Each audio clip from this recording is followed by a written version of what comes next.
Hello everyone, my name is Lou Antonio, and in this video I'm going to show you how to scale your dropshipping brand or concept into a real life brand. So who am I? I've been in direct to consumer e-commerce for almost 10 years now, and I've scaled multiple brands to high 6 and 7 figure revenues profitably. This video I work with a beginner based in Canada who has a very interesting proof of concept. He's found a little bit of a niche in a product online that he thinks is going to do well, but he's stuck on his ads, he's stuck on his website, his conversion rate, doesn't really know a huge amount about email. So I spend almost 2 hours with him. I would normally charge at least $1,000 per hour for these calls, but I'm putting it out there for free for you so that you can learn what not to do. That way you will learn what to do. So this dropshipper already has a few sales, but he really wants to focus on turning this into a real life brand that's scalable and can give him predictable revenue and sales. This is the utopia that most dropshippers want to aim towards. The problem is it's very difficult to do that when you're just focused on the pump and dump, as opposed to actually building a sustainable real life brand that solves real life problems for real world people. That's how you do it. Okay, so make sure you watch this video all the way through. There's tons of source in here. I'm giving of my best in terms of being able to analyze what is and isn't working on the website conversion side of things. We get into the importance of certain pages and elements. We also touch on Facebook ads and setting up just to make sure that's all running properly and smoothly for you. And the big takeaway for me that I want you to get is how your e-com is almost like a three-dimensional structure where you can't just have one or two elements and be successful. You actually need everything to work together in almost perfect harmony. And I'll show you how to do this in this video. For those of you who want to learn more, please join my school community. Here I'm dropping one-to-one mentorship videos every single week on a Sunday, but it's only free for a limited amount of time, so make sure you get in there. This is designed to be the resource I wish I had and that I needed when I first started out back in 2015. But yeah, I hope you enjoyed this video. Any feedback, please let me know. Leave a like, subscribe for more of this content, and let me know what else you would like to see in future videos. I hope you enjoy. I'm helping Manpreet. Manpreet is in Canada. He has a store called Lamora, and we're going to run through the website, the conversion rate. We're going to have a look into the Facebook ads as well, maybe touch on the email marketing, just to see if there's any low-hanging fruit that I can pick up. As an 8-figure entrepreneur, I've built and scaled multiple direct-to-consumer e-com stores. So I have a wealth of knowledge, and now I'm on this mission to distill a lot of it and give it back so that others can pretty much live the life that I do now. I've been in e-com almost 10 years now. I've scaled at least 4 brands to 7-figure revenue, and the rest are high 6, and they're all profitable as well. So, but anyway, today we're here with Manpreet. Manpreet, do you want to tell everyone just a very little bit about yourself and about your store? My name is Manpreet, currently based in Canada, came from India, a small world country. So you need money, you want to fulfill your dreams, and you want to earn like hell yeah money, So dropshipping is the way that I find out, and then dive deep into it. So how long have you done dropshipping for? I started in India. I was really profitable over there. The dropshipping is very easy over there, but it's not profitable. The COD, so cash on delivery was there. That's why it's not profitable. So after doing these things and seeing everyone going 9 to 5 and like the mentality of people, I thought it's not the thing that will make me money. So I started dropshipping. Okay.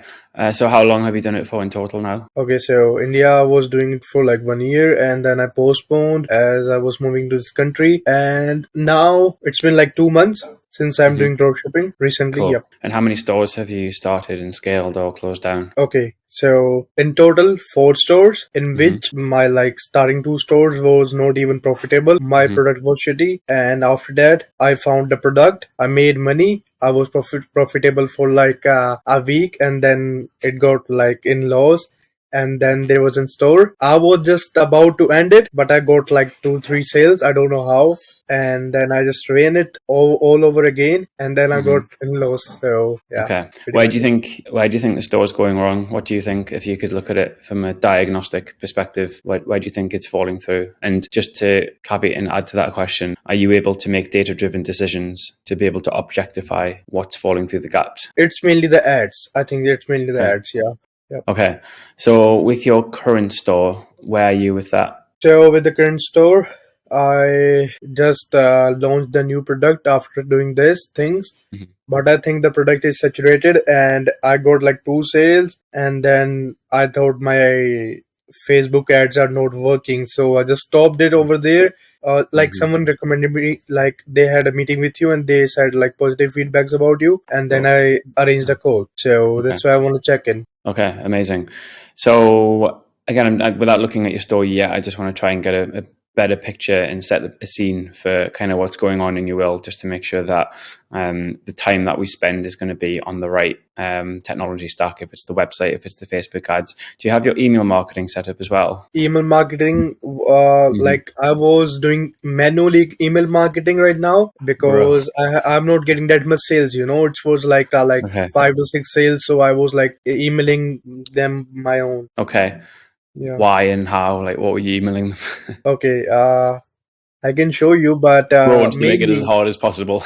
But you're making life very difficult for yourself because there is technology that exists. I mean, worst case, even if you don't use Klaviyo or Shopify, and I wouldn't recommend you do this, but Shopify also has its own automation built in for abandoned carts. I think it's just abandoned cart, but Klaviyo has the additional benefit of abandoned browse, add to cart, all of that. It's not just singular. It's not a single dimension. So, and with ecom as well, I don't want you to think of it as like an input and output funnel.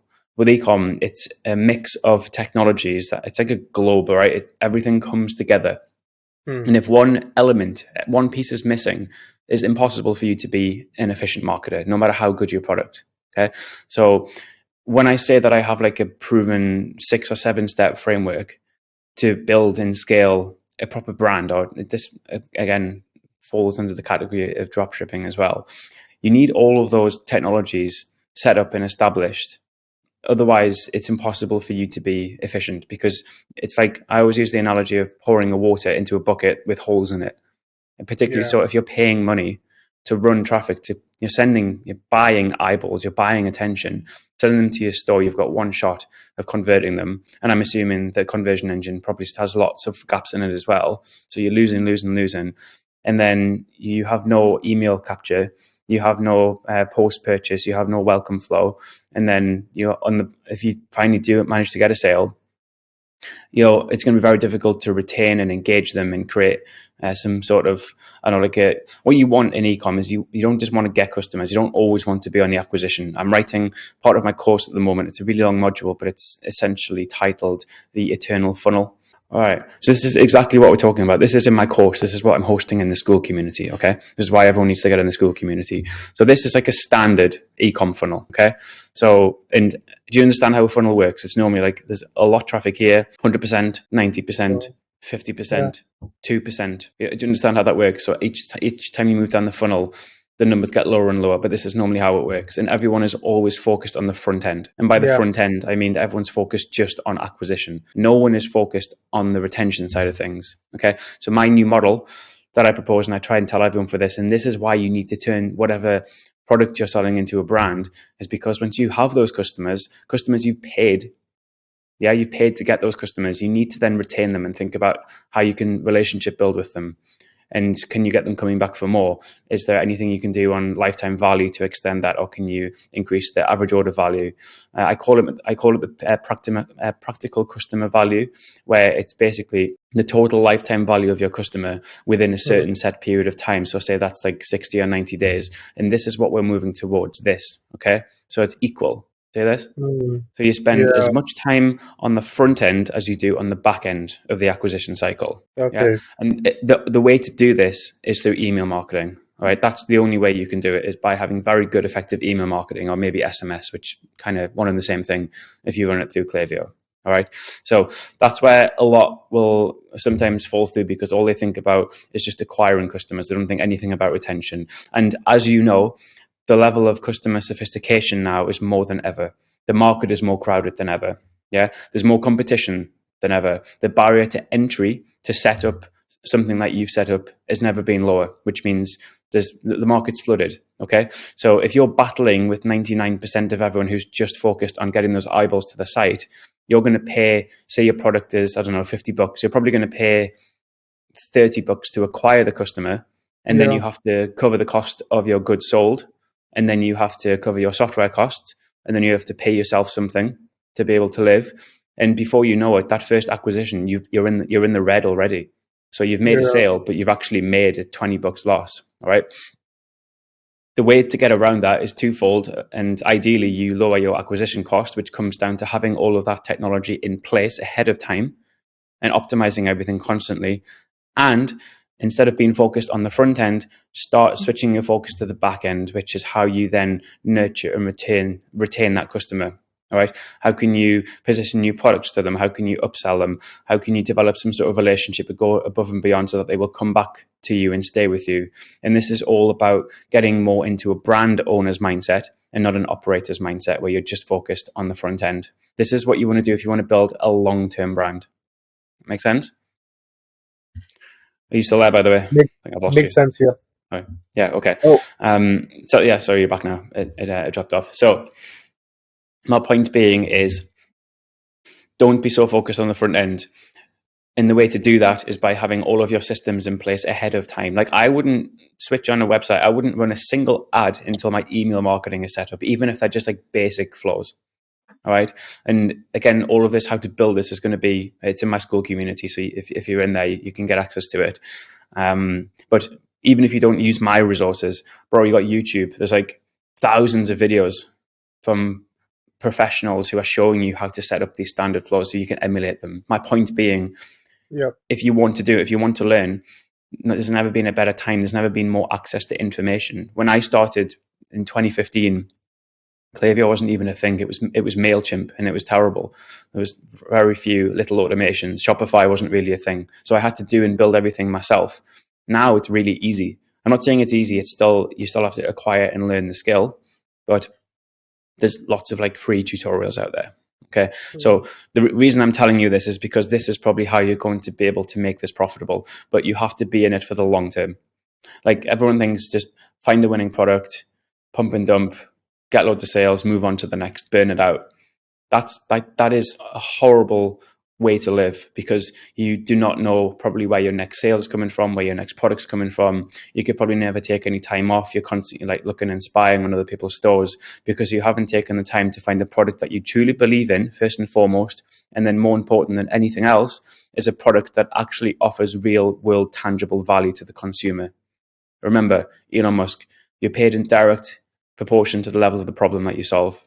Okay, easy solves nothing. So if you can have a very strong focus on a product, ideally something that you would use, that you would get value from, or if not, you know the target market and you need to invest so much time into understanding their psychology, who they are, where they are, what they like, what they dislike, what they love, like all of that. And again, I've got 2 worksheets free in my school community. You can get access to that, where it really delves 4, 5, 6 levels deep into the consumer psychology. And that is what you use to attract, retain, convert all of that attention into cash. But you want to do it over a long time.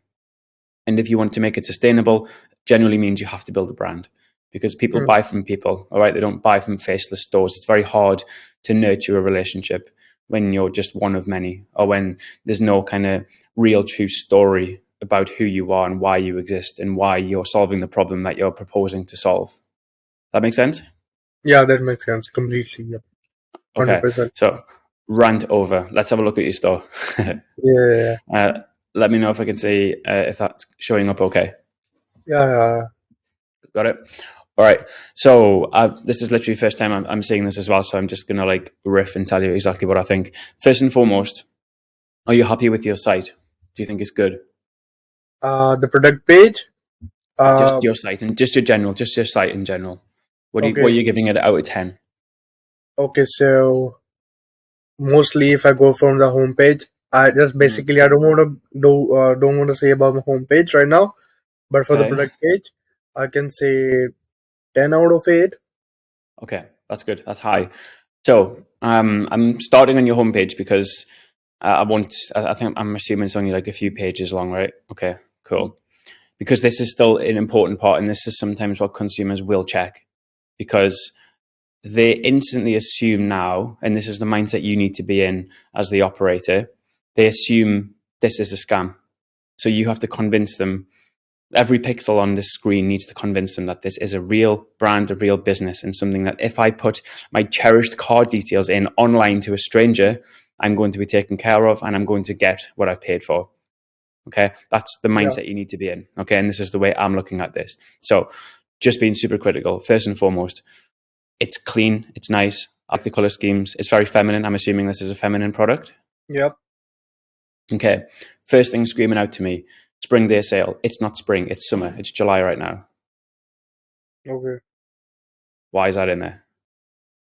Oh, I just read a like spring day sale thing in a shop, and I was like, let put it on there because Hmm. summer sales are like everywhere. So just want to do something unique. But it's not. But It's the wrong season. We're but in summer right now.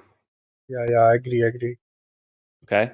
So remember, I'm playing devil's advocate here, and I'm going in as a consumer who doesn't know anything about you, anything about the product, nothing about the brand. It's the first time I've heard of you. Okay. And the first thing I see is uh, the wrong season. Okay. Yeah, So I'm like, well, wait a minute. Because remember, like, in your head, you want to position your brand as a Fortune 500 brand. Okay. That's the mindset you want to be in terms of you want to give the perception of quality, yeah, and ideally scale, because that's how you build trust. Understand? yeah, So right. when the first thing you say in the season's out of date, are you leading with a sale or limited time? Like, this is like all one big sentence, but like none of it's really linking up. Okay. So it's just laziness, really. So just really pay attention, particularly for everything above the fold, which is that first kind of page that you can see here that they land on. Okay.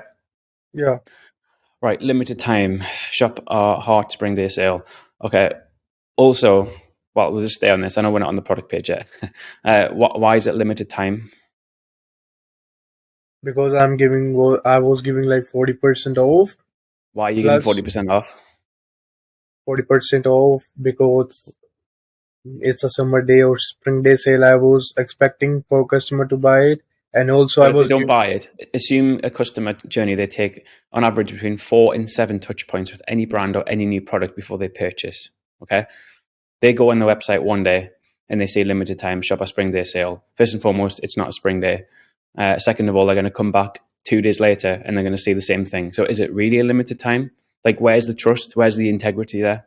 If you're going to do something like this, make sure you're able to build in some sort of FOMO, or fear of missing out, or fear of loss, something like that. Because this again just shows me that whatever you're selling, which I still don't know what it is, you don't value it very much, and you're just trying to shift it. Because if you have to run a permanent sale, this tells me no one wants it, or you've got too much inventory that you can't sell.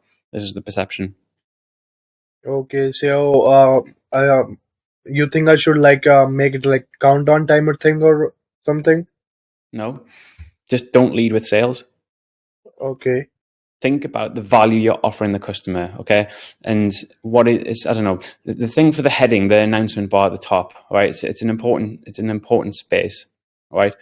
Because it's subliminal messaging. So generally, it can be something like AOV, free shipping over X amount, something like that, yeah, okay, which is going to encourage them to spend more, right? So again, yeah. you're getting value, they're also getting value, because most consumers detest paying for shipping. Okay, so you're giving them an out. There's a reason for it being there, and only if you are running a real limited time sale, put a limited time sale. Don't lead with Uh, discounts. Use discounts strategically, and we'll come into this when we get onto your product page. we can also like accept this. I can also put like use summer code like there's an summer Why? Why? code like Why? summer Why 20. are you leading with a discount though? Why are you so bothered about using a discount? Oh, okay, yeah. Do you truly believe in your product? Oh, to be honest, it's like there's so much content available in YouTube. It's Hmm. confused me because they say like if a customer will like put the discount on by their own and they will Yeah, get like 20% off on the checkout, they will be yeah, more likely to purchase it. yeah. Which is true, But but we're talking about building a brand here. yeah, This is branded. Yeah, we're not about pump and dump. We're trying to build something that's sustainable and long term, and we're trying to right. give the perception of of luxury by the looks of it. Yeah, you're talking. It even says luxury in your logo, right? Hmm. Okay. Like, how often do you see Rolex running a sale? Yeah, obviously, yeah. No. Doesn't happen, right? Alright. And what does that do? It builds integrity. It builds scarcity. Yeah, it builds Yeah. integrity in and around the brand. So I'm not saying don't use discounts. I'm saying use discounts strategically. Don't Hmm. lead with discounts. All right, because they're not going to value it. Make them work for it. Make them have to do something. Give them, make it a bit of give and take. Okay. The Hmm. worst, or the like yeah, best case scenario. even lead with the pop-up of 20% off, but you get that email. Now you've got something for it. Now there's a bit of give and take there. There's a start of a relationship building. Okay, and then if they don't buy, you've got that email, and then you've got them in your welcome series, and then you've got an infinite amount of chances to convert them because now you have their information. Yeah, right. 100%. Make sense? Cool. All right. You don't need to take notes as well. I'll obviously post this video. I'll send you the link afterwards so you can watch it back. Just make sure you've got your full attention. Because literally just on the homepage at the minute. We've got lots to get through. Okay, so this hero image, what is it? It's a woman. And Okay. it was like basically for the skincare thing of Okay. device. That's why Okay. I thought it should be like good image. Okay. So why don't you show your product? Why not showing me is this a lipstick store? Is this a hair store? Is this a nail store? Basically, to be honest, I was not even bothered for the homepage, but I should be because Yeah. mainly the dropshipper lags behind is like they don't set up their homepage. And No. also, I was thinking like I should not show the product too much. I should show like something kind of results or something, like I should Yes. show pictures. Yeah. Of the product, but I also need to know what is it? What are you selling? Because at the minute Yeah, I've got no idea what it is. And then you've got a load of text here. Yeah. And it still yeah, hasn't really mentioned what the product is. So how can you condense this text to one line, maximum 2 lines? Okay. Get a yeah, call to action and to get them to the product page. And in your hero image, let's show the product. Let's show them what it is. Let's show them what you're about. At the minute, you're a one product brand. So you can afford to be all about that one product. Once you validate, once you're getting sales, consistent sales from this, then if you want to diversify, you can do so. But you don't want to layer in too much complexity. My thing is nail it before you scale it. So on this, can you just make it readily apparent what it is that you're selling and who the target demographic is? So ideally, a good high-res lifestyle image of a young female, whatever, using the product and getting yeah, whatever right. value for it. Okay. We don't have to spend too much time on it because I know you're not running traffic to it. But again, if you're talking about being in a saturated market, if you want to get that extra 1 or 2% that the other competitors aren't doing, this is how you get ahead of it. You do what they're Yeah, not doing. Yeah. If they're agree. ignoring it. Yeah. And as I said, even if it's a 1 or 2% gain over the course of 6, 12, 18 months, that 1% gain compounds into thousands of pounds, thousands of bucks. Okay, Agreed, so yeah. don't skip it. Don't be a lazy drop shipper. And remember, people don't read text. They will read like 1 line, 2 lines max, but it has to be impactful and it has to be Mhm. led with their desired result, not about the features. Okay, Okay, yeah, that's good. this again, I would just centralize all of these, make sure they're all the same. So just edit them in, I don't know, Canva or something, upload them, make sure they're all the same size, they're all the same Pantone color, all the same black, and Okay, just try and standardize that. Okay, if yeah, possible. yep, Just remember, if you're trying to give the perception of high end, then make sure it looks like a high end store. Don't make this look like a scam. I'm not saying it looks like a scam, but this is what you have to be. You just have to assume everyone that lands on your website will think like it's not real, it's fake, it's a scam. Okay, so you have to do everything within your control to make sure that they don't think that straight away. And little things like these, I pick up on them. They probably won't, but it's still that extra 1% that the others aren't doing that you will do that will separate you. yep, sure.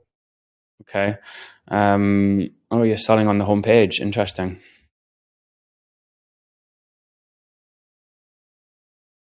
Give me a bit of insight into this. Why is the product on your homepage? Oh yeah, I just put like this product on my homepage. If someone Mm-hmm. like goes to my homepage after my product page, right? If they Okay. like lose the track of the product page, so they can just go Mm-hmm. and like do the view the full detail and get back to that. Okay. So, Yeah. how do you view a homepage? Like, what do you think it is? What's it there for? What? What do you view like a homepage? What do you think its purpose is in ecom?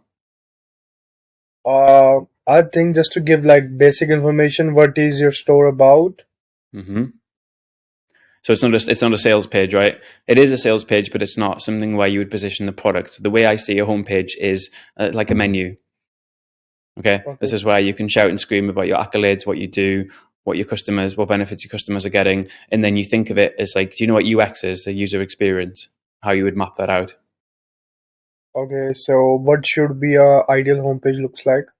So it's just before I finish the sentence, you are Okay, wanting to okay. build a brand, right? You're wanting to build this into a sustainable brand. Yeah, yeah. Okay, if you want to build it into a sustainable brand, then you need to build integrity and trust with your consumer. So let's be all about the product, okay, and let's direct them. Ideally, everything needs to point towards your product page or your landing page, or if they're separate. Again, it's up to you. But you want to have a section on you. Who are you? Why do you exist? And then something on the product. Here's why it's different. Here's the technology that we use.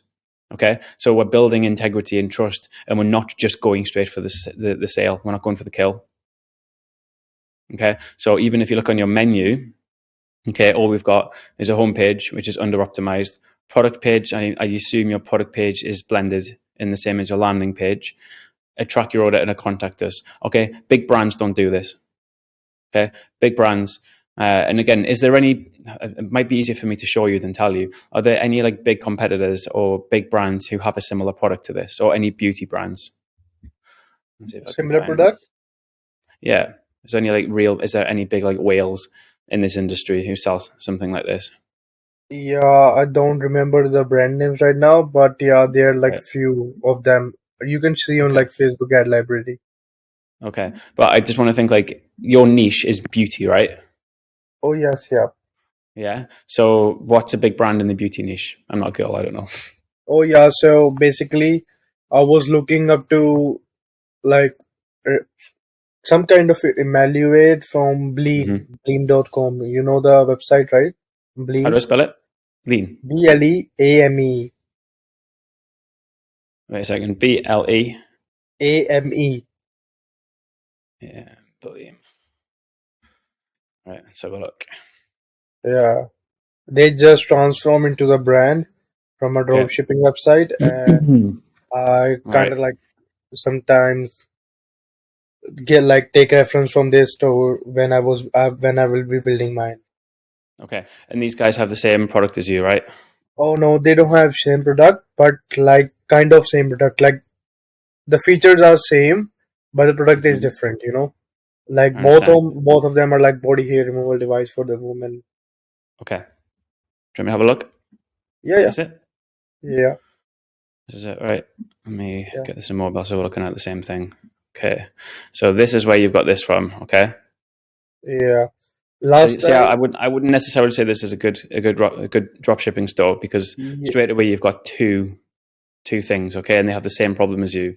So be careful who you take inspiration from. They might be doing well, but it's still under optimized in my opinion. but I think so. Like they did so much well that they can like customize now. They have customers, and I heard Hmm. last time they are doing like 40K like monthly revenue every time or something. Okay.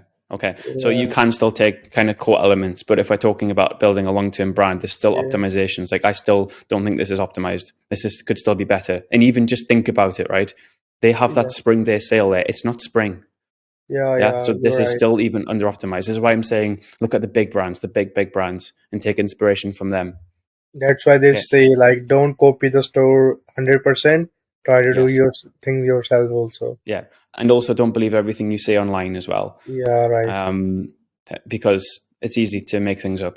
It is. Anyone can say anything. I'll just take a screenshot from somewhere and say this is my revenue. You don't actually know. Or maybe they're doing 40K revenue, but they're spending 50K on ads. You don't know that. Yeah, yeah, right. Yeah. No, It's yeah, sometimes I hard to agree. make assumptions. But if we're talking about just solely conversion rate optimization, so I would say start by looking at the big brands and use them as your gold standard. And there's two phrases I usually use. It's model the traits of the greats and stand on the shoulders of giants. And basically, that means emulate what's working for the big brands, Hmm, distill the key elements and core elements, and then emulate them, not copy them, emulate them, take inspiration, and build that into your own store. right. Okay. Because these guys have, I don't know, they have people on payroll for every functional element of their website, of their Hmm, business. They'll have a conversion rate guy, they'll have a product guy, they'll have a brand guy, they'll have a UX guy, they'll have an email guy, a Facebook guy. You know what I mean? So it's easy to take inspiration because if it doesn't work for them, then they just simply won't do it. They'll be able to test quickly because they've got big budgets, which means when you're emulating them and they've put like hundreds of thousands of bucks into testing. But you obviously have to make sure the niche is the same, and still you also have to test your own things. But I'm just saying, to get some sort of competitive advantage, try and look at what the other brands are doing. But then just remember, your product is different, your brand is different, you're at a different stage of them. So it's more so just taking inspiration. Okay. 100%.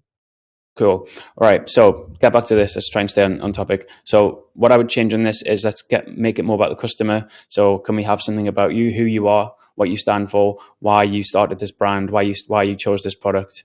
Yeah. And this is why I say, when you're selling products, if you can choose something that you have direct affinity towards, perfect, because you can scratch your own itch. Yeah, you inherently know this is a product that you would use yourself, so you understand first and foremost the benefits of it. If you're not in that position, yeah, I'm assuming you're not a young female. So in that case, you have to get really close to your either target customers or just people around you, and ask them like why they would use this product, what else they're using that's similar, why this is different, why is it better, and think about that. And then in your homepage, build in something that is about the brand, so about you, and then let's have a deep dive focus on the product. So like a technology page, something like that. Okay. All you're doing is just building integrity in the product. That's all you're trying to do. Just give that perception that this is a Mm.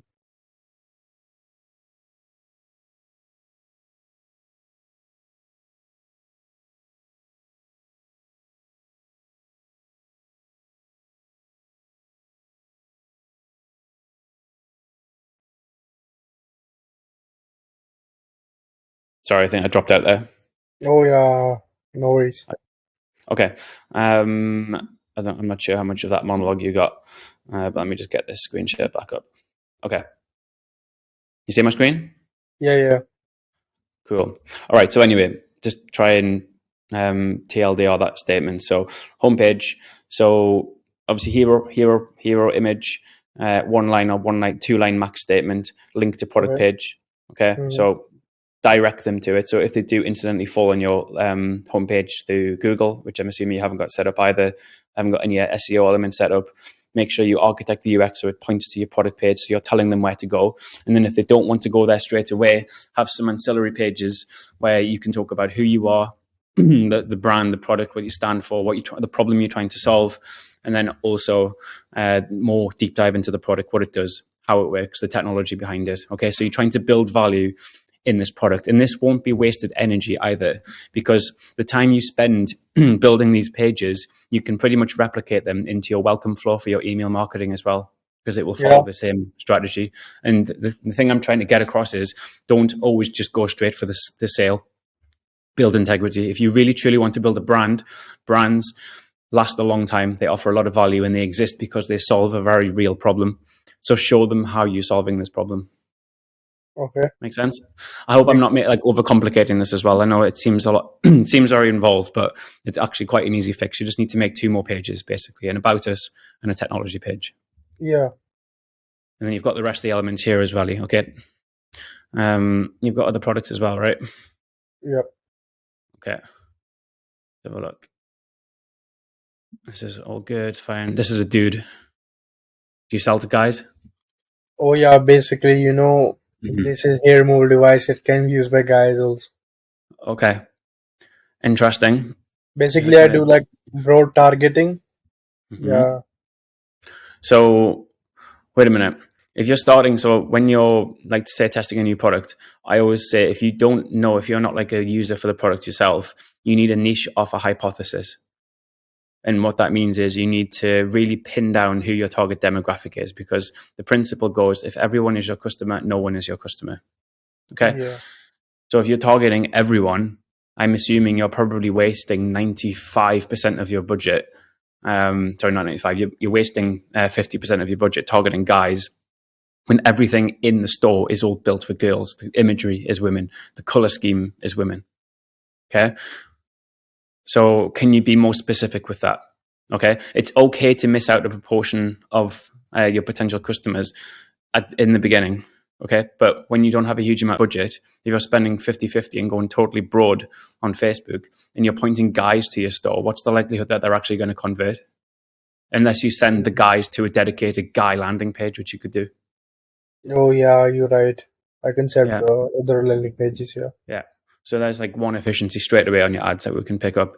Okay. And then just curate this. So again, I don't think you need guys having reviews on here just yet. Because remember, we need to start small and then scale. Nail it, then scale it. Okay. Yeah. So you're in my school community, right? Yeah. I mean. Okay. In there, there's a spreadsheet which is all about your consumer avatar. All right. Spend a whole afternoon on this and really nail it down. And then once you have a good firm grasp and understanding, and it might all just be guesswork in the beginning, but that's what I call the physics of progress. And this is the only way you make forward steps in anything is you start with a hypothesis, you start with an assumption, you then take it to the market, and then you get feedback. And then if it works, do more of it. If it doesn't work, change it, go back. And that never stops. But you need to start first and foremost by narrowing your market down as much as possible. Mm, That's so important. Okay. That's how you can waste so much budget if you don't know who they are and you're just broad targeting everything on. I know you trust Facebook to position it to the right people, but if you don't know, or if you trying to go too wide and you're getting guys to the store, I'm imagining most of them are just going to bounce and you've paid for them to go there. They're probably never going to convert. Okay. yeah. So go small first. And then once you've nailed it, then you can expand the parameters a bit more. But if you are going to do that for guys, I probably wouldn't send them to a woman's landing page. I would send them to a dedicated guy's landing page and then make the product more masculine. I don't know. I'm just riffing here, but do you understand what I'm saying? Yeah. I don't know. I understand. 100%. You're right. Okay, cool. All right, subscribe to our emails. We'll come back to this. Oh yeah, I messed up this thing right like 2 hours ago. I Why? What was happened? I was just trying to like change my store for other thing, but I thought I will just end this store and I will create new one because I Mm-hmm. don't want to pay the recurring fees. And I ended up messing this thing up. Okay. Well, again, remember, if you're running ads at the minute and things No, aren't no, I'm not optimized, running ads okay, right now. Like okay. But if you're planning on it's doing been it, yeah, it's been 3 days. okay, just make sure everything's kind of linked up. It's nice that you've got the domain as well, which is also really important. That gives that perception of like a strong brand. So that's good. Okay, social proof in, also fine. Great to have on the homepage. It would be nice if it showed a before and after, but either way, Yeah, it seems to show that the product does what it says it does, which is also good. But I'd maybe have this above, like further up. Okay, get the featured products at the bottom, and then have some sort of footer. yeah, Find me a just like brand, that. big brand that doesn't have a footer menu. Yeah, show them For the you're a real men. brand. So do you know what I mean by footer menu? Let me show your other business. This one is that this is a footer menu, Oh yeah, okay. right? Yeah.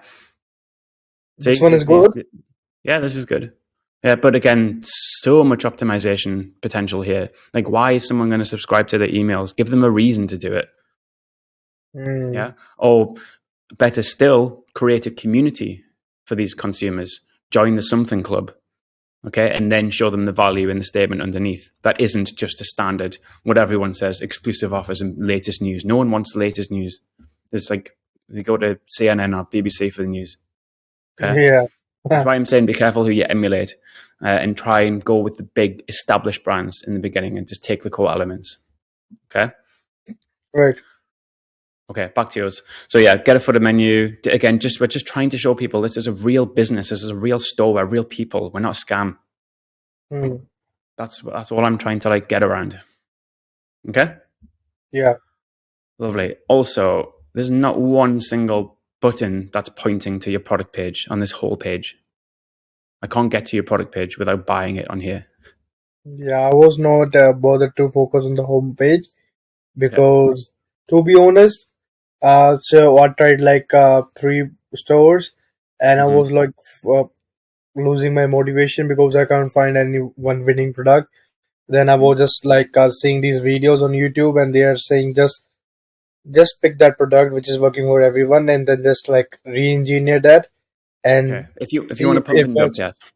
See if it works for you. And I was like not much bothered about the homepage. Mm-hmm. Maybe not even the product page because I just want to see if this product gives me like some kind of like sales or something, so I can just go for it. Because Okay. to be honest, after trying like couple of stores, you starting to lose motivation because you are doing it all alone. Your nights are all lonely. You are like Mhm. stressing up, and this Mhm. things piles up. And also you're doing your job with that, and you also Mhm. want to like fulfill your sleep, and like Mhm. it's very hectic to keep your mind in like places.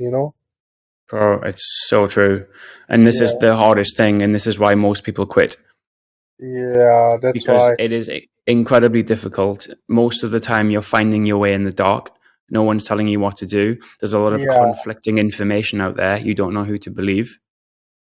And then you also have to balance your your 9 to 5 or your work, your I commute, your think sleep, your relationship time, your family time, rest and recovery. And it's very you're right. difficult. When I always say it 100%. in the beginning, is the hardest. And I use the analogy of like a strong man pulling a truck, where Yeah, 90% of the effort is getting it moving that first, like, I don't know, 30 centimeters. And then once you get going, then it gets a little bit easier.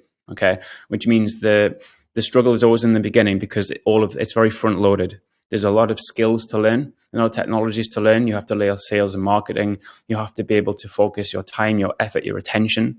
And then that precious attention that you have as a limited resource and time, you have to make sure you're spending it on the right things. This is why it's yeah, difficult. Okay. And then if all you're doing is pump and dump, you're not optimizing, you're not taking time to optimize your systems. So even if you do get a winning product, you're not going to be an efficient marketer. So it's not the product's fault. Trust me, there's a market for every single product out there. There is. Otherwise it wouldn't exist. It's not yeah. the product, it's you. Yeah. And I Mhm. don't mean that in a bad way. I mean, it's your knowledge of systems, because you'll either blame Facebook ads, it's Facebook's fault, or you'll blame the product. It's not. And this is what, as entrepreneurs, we need to take full responsibility and accountability, and make sure that every day is a school day. We're Yeah, learning, we're immersing ourselves in it, and we're dedicating ourselves to it. And that generally starts by having a big goal at the end. That's what you're working towards. Your current situation and your desired situation, get super, super granular on what that is, because that's that pull, that magnetic pull, or if it's not the pull, it's the push to get away from your existing situation. That's what will give you the motivation and the drive and the energy and the resilience, because like resilience is probably one of the most important elements of being a successful entrepreneur. Yeah. How can you handle all of the stress? How can you handle the uncertainty? It's difficult. And this is why I say the skill set without the mindset will leave you upset. And you yeah, don't have business problems, you have personal problems that reflect in business as problems. Okay. So, yes, it might not be working at the minute, but you're taking positive steps to fix the problem. You're talking to me, you're doing research. Yeah. You're mhm. actually building websites. So you're taking action. And even Yeah, though sometimes it might not feel like you're making progress, it might not feel right now that you're making progress. Yeah. But you're actually way ahead than everyone else who just started, tried once, tried twice, gave up. The more you try, the more opportunities will present themselves for you to become successful. The thing is, it's not a like strike once and win. Like, it's an iterative game business. Yeah, it's not. no, I Again, it just would be think, nice if it was. It just takes time, but you yeah, cannot quit. That's the difference. Yeah, you yeah, the have to just best, you have to push through. you're right. The best thing, you know what? When I like failed in like each store, the one thing I remembered, like the lesson I learned, the new things I learned, like I improved Yeah, it and put it the new store, and then it failed, and I yeah. learned something which was basically like was useful to me, and then put it in the third store. There you Basically, go. this games like maybe it improves or not, but it gives you a valuable lesson if you fails. So true. And what did I say before about the physics of progress? Exactly what you just said is the physics of progress. That is Yeah, it in real life scenario of, it seems like you've failed, but actually you've paid in time and a bit of money to learn a very important lesson that you will not now make on the next one, which means every single new iteration, you will just get better and better and better until you get to a point where all of that compounds, and then you're able to click your fingers and you can be successful straight away because you understand what not to do. yeah, right. Yeah, knowing I what agree. not to do is as valuable as knowing what to do. It's just 100%. how can you stay positive? How can you maintain enthusiasm in the face of adversity? This is what separates winners from losers. losers. Yeah, It's a 100%. game of, yeah. It's not something you win. It's something like, how long can you stay alive? How long can you just keep making progress until you win? And it might take a month, it might take 6 months, it might take a year. For me, it took 5 years. And the only Oh, thing that separates me now from others is I didn't stop. I knew what I yeah, wanted. I knew what I didn't want, and I just kept trying. I kept failing, and I was like, I'd rather fall flat on my face as long as I'm falling forward and making progress, yeah, and I'd rather run 1,000 miles in the wrong direction than stay still. That's the mindset that I've yeah. cultivated, and Oh, that's what will get you forward as well if you I stick at appreciate it. that for But sure. this is why you need good people around you. This is why you need a mentor. This is why you need to be around other entrepreneurs, because everyone in your circle, I'm assuming, will be like, just get a normal job. Why are you doing that? Why are you wasting money in there? Yeah, Just like right. follow the script, do what everyone else is doing. But guess what? You will get what everyone else gets, which is probably a mediocre life. You're not satisfied. You're not Yeah, fulfilled. You're building someone else's brand, or you're selling someone else's product, something that's been assigned to you. So although it's hard going down the entrepreneurial route, the potential upside is uncapped. But there's a reason that it's difficult, because if it was easy, it wouldn't be worth it. If it was easy, yeah, everyone would do it. It's like life throws a litmus test at you to see how much you actually want it. How much shit, how much pain are you willing to go through to get the rewards on the other side? And guess what? The struggle is guaranteed, the success isn't. And can you be okay with that? yeah. But you, as you said, like it's okay to like moving, just to staying still, right? Absolutely. As I said, what Yeah, was it? I'd rather run 1,000 miles in the wrong direction than stand still. because in the future you will regret, like unless you make success or not, it doesn't depend. But in future you won't regret, like you haven't made any decision, right? You should Yeah. made a decision. If it fails, that's okay. But in future, like there isn't there isn't saying like have a full bag of like regrets, or have like you have done nothing in your past, right? Yeah, you're so right. And what I want you to do, if you take anything from this call, Yeah, reframe failure as a yeah, data set. You okay, don't fail. It's not a thing. You just learn. You learn what not to do, which means yeah, actually you've made progress. yeah, That's like such a key one liner, is to reframe failure as a data set. right, Yeah. Once you do that, failure isn't a thing. You can't lose, only learn. yeah, You only lose when you stop, when you quit. no, 100%. Yeah. So as I said, if it was easy, everyone would do it. The systems, I don't know, setting up a drop shipping store has never been easy, but that also means that it's never been conversely more difficult to make something a success, because easy Yeah, solves nothing. Okay. So yeah, if we're going to get successful at this, if we're going to turn this into a proper brand, you have to stick at it a long time. You have to allow the learnings to compound so that you can put everything into place. You can patch all of the holes. You can build good, strong, robust, scalable systems that will allow you to get to where you want to go. Okay. And yeah, this is why I say, if possible, pick and sell a product that you have some sort of affinity to, that you enjoy, that you understand. Yeah. If you can merge and get a tiny bit of passion into what you do and what you're selling, that really comes through. But if not, I made this mistake with my first business. I built, and I invented a product for kids. I'm not a kid. I'm not a parent. And that's why it took me so long to really understand the market and who they are, what their likes are, what their desires are, what they actually need, as opposed to yeah, making an assumption of what they are or aren't willing to pay for. yeah, Yeah. So as I said, just don't stop, keep pushing forward, and then use the advice I'll give you in this call and put that into place. And then again, if you can, this is how you take quantum leaps forward, is by learning from those who are 1 or 2 steps ahead of you, not those who yeah, are 10 or 20 because they're too far gone. Yeah. They forget what they had to do to be successful in the first place. I'm not right, that far gone yet.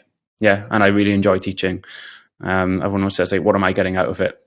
Like, this is what I'm passionate about now, is being able to pass this knowledge down, because I was in exactly your situation for a I very long appreciate time. that, man. I appreciate It's that. all good. It's all good. But yeah, that's why I'm building my school community, essentially, is to be able to pass this down. But anyway, back onto your store. I could talk about mindset all day because it's that important. Yeah, Okay, are you so Gemini? am I Gemini? Yeah, No, Aries. okay, okay. Sorry. It's all right. I Yeah. live in Bali, so there's loads on the astrology stuff. I didn't even know what I was before I came to Bali. Seems to be Yeah, a thing over here. But again, that's another conversation, mixing yeah, in yeah, spirituality and personality right. types and entrepreneurship. But we'll No, stick on this for agree. now. Cool. Right. So, um, homepage, you know what we're doing to optimize that. Let's go on your product page. This is the main one, right? Yeah, Okay, so we've discussed about this, how we can change and update it, and maybe have some incentive to upsell, or if you're going to run a sale, make sure it is an actual sale. It's not just something that's running perpetually. for sure. Okay. This is okay, but it's taking up a lot of room. Your Okay. product images are arguably a little bit too big because this above the fold section is really important. So if you can, and I'll get your Oh, thumbnail. Yeah. you know what? I just changed these lines over there, Mm. but it's showing in my mobile that it's changed, but it's not showing in your this thing. Let's see if I can change the. Is that any better? Oh no, no, what these lines, the beneficial lines after that title, the product title. Here. Oh no, no, like can you just scroll yeah, over there, the enjoy silky smooth skin? Because Here. over here I can just see like there's three lines, but it's showing Mm-hmm. five lines to you. I don't know why. Let me refresh. Can you see that? Yeah, still 35 lines. Okay, Can that's you fine. can you Don't see worry. that in the mobile like it's three lines? Nah, still 5 on my side. But yeah, don't worry too much about it. We'll come to it. Yeah, All right. So I'm just putting this on responsive, or we can put it on like a different screen if you want. I'm not sure. It doesn't really matter. I just want it to format the best for this. All right. Is that any yeah. better? Let me just zoom in a little bit. Okay. So product titles can be a little bit smaller. This free body scrub thing, this is what I would have as your email lead magnet. Okay. Okay, because remember, this hero image here is probably one of the most important images on the whole website, and it needs to Mm, get across exactly what the product is, what it does, how it works, who it's for, all of that. Okay, so yeah. it's good that you've condensed a lot into this main image, but I would maybe use this as an offer, and the offer, the incentive is to get free body scrub with every first purchase, and then you've got their email, and then if they don't convert straight away, there's your infinite chances to convert them on email. Okay. Mm, If right. you're running traffic to your website, you know, since 2021, 2022, iOS 14 updates, all of that privacy, you can't track third party cookies anymore, which means Yeah. getting their email is incredibly important. Like one of the most important things, because if you're just running and paying to get people to your site once and they bounce or they don't convert straight away, they're lost. You can maybe get them back with retargeting if you've set that up correctly. But as I said at the beginning of the call, 4 to 7 touch points is the average for someone to make a purchase, unless it's an impulse buy. Okay. And the impulse buy generally falls within a certain price range. So if you can take this off here, okay, or maybe build it in somewhere down here so it's more of an incentive. Because remember, we want to lead with value, we want to give before we get. Yeah. Okay, and ensuring that there's that reciprocal relationship going on with the consumer. I think that'd be really good. And then this image, just like show the product a little bit better, like I don't know, a different angle, a more creative shoot. Even like something like this is a bit better, but you need to show the product on its own. And I think these are just like normal thingy images, right? They're not really representative of what it is, what's coming in the box, what they're buying. This is why I was saying it might be interesting if there's any other similar stores who are doing a similar product, how they're positioning it, and just making sure that the product image is clean and it's really abundant what it is and what it does. Okay.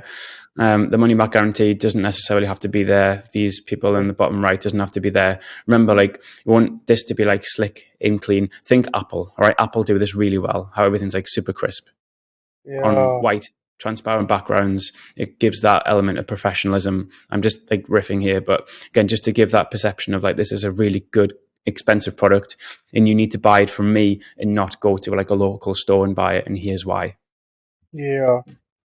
Okay, but again, this is all conjecture. I'm just spitballing. You might go to the marketers who disagree with me.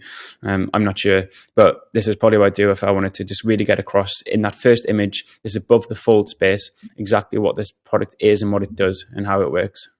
Okay. And you remember the way you do this on ecom, and this is why this is a bit of a unique challenge as opposed to like having and selling something to someone in person, is you have to be able to get across in pixels through use of media, so images and video in copywriting. You have to get across exactly everything they need to know about this product that's going to be persuasive enough to get them to buy. So remember, customers can't see it physically, they can't touch it, they can't use it, they can't test it, they can't smell it, they can't hold it. Okay, so all of your images need to be in alignment with that so that you're able to box off all of those senses and at the same time still show and demonstrate to them that it does what it's supposed to do. Right. Okay, so 100%. that's just You're like right. overarching. Yeah. Mm. So I'm just riffing on overarching principles. All right. No, no, no. I would also really like to say what this is like on like a normal phone as well. It's just a bit difficult to do it, so I'm going to keep it maybe unresponsive so I can say a bit more. All right. It's fine. So again, this needs to be one line, For not sure. two. Yeah, and I don't know if that's just the way it's formatting on the screen. Use of video is really good in product images. Something like a GIF is amazing because it's Yeah. showing the product being used, and then it helps them visualize what it is, what it's doing, how it's working, etc. Okay. I would also be super clear. This comes with two different heads, right? Yeah. Okay. So this would maybe be a better hero image, but you just don't want them to think they're getting two different devices. I'm Yeah. assuming it's one device with two Right. heads, right? So again, just make sure that's clear. Make sure the communication is crisp and clear with the consumers, so you're managing their expectations. This is way too small to read. Yeah. Right. Again, I'm on 100% here, so like it's hard to read on the screen. And I'm making the assumption that 90% of your traffic's going to mobile and not desktop. Is that what Shopify is showing? Yeah. Right. Oh, yeah. It's hard to read. Yeah. Obviously. Okay, so again, just be aware of that. I know you're probably just getting these images from the vendor as well. This is good before and after. These images are always really good because they actually demonstrate what it does and how it works. Features stuff, you could maybe bring this down out of the product page and actually have it as a feature further down. This is okay, but doesn't show the product. Also fine. As product images. But yeah, I just think focus on the hero image first and foremost. So again, that's good. Just make sure your above the fold stuff is really like nailed on, Yep. and that they can actually buy it and add to cart in that above the fold section. Yep. Sure. Okay. Okay. Reviews. I can't see reviews. Why not? Because they don't exist. Oh, yeah. You clicking on that thing? Yeah. I just want to know, like, are these real reviews or not? And if not, how can we give the perception that they are real reviews? No, it's not. Okay, remember what I said at the start? We need to convince people this isn't a scam. And Yeah. Right. any brand that isn't a scam will have real life reviews linked up. Okay, so think about how you can get around that. Right, new 2024 hair removal innovation. I don't necessarily think it needs to be there because this above the fold section is super important. Okay. Okay, these are fine, but maybe too many. Yeah. Yeah. Just reduced it to 3 lines, Okay. and it's not showing in mobile. I don't know why. Because I also thought like it's being too much like lengthy for a person to go to the CTA. That's why. Mm-hmm. Right. Okay. Okay. Well, you're aware of it anyway. So, and this is still quite a good landing or product page. To be fair, I'm just obviously I'm doing this to be super critical and look for those 1% gains. Okay. Right. Yeah. 1 pack or 2 pack. What does pack mean? Or like one of them or like two of them. The Why would product someone and buy two? because I'm giving two Gleam body scrub. Plus, it's beneficial for them because they are saving like 70% or $70. I know, but like I need this device to get hair off my legs. Why do I need two devices? Maybe you will be buying it for your loved ones or maybe of your roommate or something. Okay. Just again, I'm just getting into the consumer psychology as it looks like a single purchase product. Like why would I need to buy two? I understand the concept and it's actually really good, very clever Oh yeah, to because you're be trying honest, to one push of the the abandoned checkout of mine was having 1 pack in one and 2 pack in one. So they were buying three okay. of them. Okay, So so that's people why. are buying multiple ones. Oh yeah, they were like it was a abandoned checkout of $139, which can Hmm. like which can make me the profitable, but Hmm. it just got abandoned. I don't know why. Okay. Yeah. So my question is, are people buying more than one or not? I think so. I just saw a Think bed in so. I checkout. need I That's need why. I need I need to know objectives. Are people actually Because buying? I Have you made sales of because 2 or 3 packs? no, no. As I told you, I am lacking behind this ads manager thing. Hmm. Okay. So I just have like one data with me, not like too much data. That's why. So Okay. I'm not aware. Okay. So if we're not aware, can we get into the mindset of the consumer and can we start to think why would they buy two of the same thing? Yeah, no, no. You like you are saying right. It's not about being right or wrong. It's about understanding your customer and what No, they for want and sure. what they need. And if we're going to Yeah. position something to them to up your AOV, what's the added benefit of that? Why do they need to? They don't know what the product is. They've never heard of the brand. They've never seen it, used it. Probably not seen anyone else use it. Why are they going to buy two? Oh yeah. So basically, I set up these things because in YouTube videos they are all like saying about bundles and bundles and bundles. Yeah, yeah. But that's why so basically I set up these two because I think if one is buying for themselves, if they like found it really interesting from the ad creative, maybe they will be Mhm. showing to their loved ones or maybe their roommate, maybe their sister, if girl is having that Okay, sister, and maybe they will be ordering too. That's why, okay. because But why would they order more of something they've not tried? Is what I'm trying to get across. If they don't know what it yeah, I is, know. they've never seen it before. Like, would you not think that the natural progression for that is to buy it and try it first, and then only once they've tried it would they then come back and buy it for someone else? Yeah, you're right in this thing. I haven't think I should analyze the data first before making decisions. Yeah. No, no, you should start with that physics of progress, where you Also, start with a also, hypothesis and then you take it to the market, and then the market will tell you what it wants or doesn't want. That's how you make yeah, decisions. But you start with an assumption and you test it. you're right. Okay. Let's just have a quick look on this other store as well. You still see my screen, yeah? So Yeah, see how this is nice and clean. yeah, So and this also, pops. It's the yeah, contrast is good, yeah. There's not too yeah, much going on. This is what I'm talking about with like clean, crisp imagery. This is good. Okay. Great use of the before and afters as well. It's fine. Okay, now this works well because uh, it's not a device per se, right? What is it? What does it do? Was it like a it's like scrubber? you scrub it and your hair is removed. Okay, so this I think is easier to sell two of as opposed to an electrical device. So this Yeah, one makes sense, and then you see how they've incentivized the buying to with the free body scrub. This is how they've got around the AOV side of things. So this is really good. yeah, They've layered in additional value for buying two, and this is something that I imagine it's either I don't know, it works for a few months and then you need to refresh it, something like that, where there's kind of lifetime yeah, value built in inherently to the product. I'm not saying that product is better than yours; it's just different, but that also yeah. means that you can iterate on the way that it's marketed and positioned. Also, they are getting maybe it for like $5 now. It's like really Hmm. cheap. Yeah. But again, just sticking on the principle, again, if Yeah, this is a closer story you're saying to what you're doing, yeah, yeah, you can definitely take inspiration from that. And obviously, you've emulated a lot, which is good. But just think about the actual logistics of the customer. And also, if this is the most popular, why is it the most popular? Again, does it look a bit suspect from the consumer's perspective? Because like that other store doesn't look like a scam. It looks legitimate.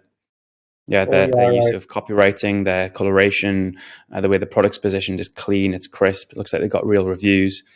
Like this at the minute isn't quite there yet, but it wouldn't take much to get there. And it's again just thinking about consumer psychology. So if they won't buy two, if we use the assumption, and they might buy two, I don't know. I'm just riffing.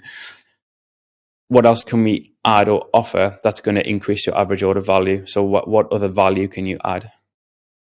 For the one pack or like the both of them. Yeah, yeah. Because like when you say a pack, is it a pack of something or is it a razor? Like what's coming? It's just this Oh device, yeah, right? like one in the whole one thing, the whole product. Okay, Just so why is it called a pack? because I met, I just like copied it from the store, the Gleam. Okay, okay. But As I said, it's you fine. know, It's tough fine to take inspiration, but you have to still modify and make it applicable to your brand and your no, product. this is Yeah. the main thing I think I am lacking behind the thing you told.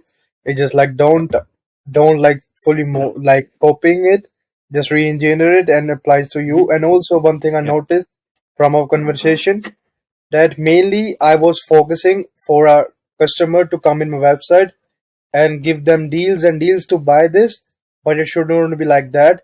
Like I was giving like free body scrub in one pack. Also, I was giving $30 also Mhm. of like off, and it's being like too much trippy on that, right? I should be Really too much. Yeah, focusing on integrity, as you said. You're right. correct. Yeah. And yeah, Now, and I now said coming it's up not to my about. mistakes. No, no, it's good. This is how we make progress, right? It's just Yeah. hard to make progress if you don't have a data set or you don't have anyone to talk to who's been there, done it before. And this is the Yeah. value of being in like a good, strong entrepreneurial community. Okay, this is how you accelerate learnings. Yeah. So again, I'm not saying this is good or bad. I'm just riffing and I'm just trying to get in the consumer mindset. But if you want to stick on the sales, which you just brought up, use your sales and your incentives wisely. Okay, don't be all about the sale because it just reduces it. First and foremost, right? The type of customer you're going to get is going to be worse because they're going to be discount oriented and led. And the people who pay the least complain the most. That's what you will find in e-commerce. They're Yeah. always looking for deals. The slightest little thing, I want this back. I want money back. This doesn't work. I don't know, the shipping didn't arrive on time, all of that. So if you can be strategic with your use of sales or what do you call them, promotions, build that into your whole architecture. So as I said, this is fine, but you can use this strategically to get them to buy something else, or you can add it as an upsell, or worst case, you can use it as your email pop-up lead magnet to ensure that you're capturing their first party data, which then gets them into the email flows. Yeah. Okay, because you still have other products. This as well. This doesn't need to be here because you don't have options, right? Oh yeah. Oh, I was thinking to get one option over here, but I just passed it because it was not working for me. There's an Okay. option on the blue in this thing. That's why. Okay. Okay. But as I said before, nail it before you scale it. Don't add any additional complexity until you've first validated the product in the market. Yeah. Okay. No, And then honestly. remember, every single pixel in this above the fold spot needs to have a reason for existence. Yeah. You Yeah. want money loves speed, hates friction. The more friction, which I mean, the more touch points and clicks and buttons someone has to press to purchase, the less likelihood is that they will actually buy. So if anything hasn't got a perfect, well thought out reason for being on this above the fold slot, get rid of it. For sure. Okay, cool. Yeah. Don't make them think about it. Make it as seamless as possible and as fast as possible with your Okay. checkout. Okay. All right. This is fine. All right. This is a problem. If you're saying you're doing how long? 18, 15, 18 days? Oh no, like 2, 3 business days, and Mm-hmm. generally take up to 5 to 6 days to arrive to your home. Okay. Just make sure that because customers will just read the first or second line, I would maybe just condense that and just say it currently working on 2 week lead times due to high demand, something like that. Manage their Yeah. expectations because the last thing you want is to pay to get onto your site, finally convert them, and then they're waiting 2 weeks, but they saw 3 to 5 or 2 to 3 business days, and now they're unhappy. Now the customer experience is ruined, which means that a higher likelihood of not enjoying the product when it comes. They're going to look for an excuse to send it back, or they're just not going to come back and buy from you again. Just be like Um, open and transparent. Manage their expectations. Remember, these are Precise and people. clear. We as business entrepreneurs see them as lines or order numbers on the screen. They're not the real people. Okay, and they have Yeah. real expectations that you need to take accountability to. You know, when you say everyone wants to be an entrepreneur because they don't have to like answer to a boss. Like you're always accountable to someone. In ecom, the difference is your customer becomes your boss. They're the ones you're accountable to. Yep. I should be precise and clear. Yeah. Right.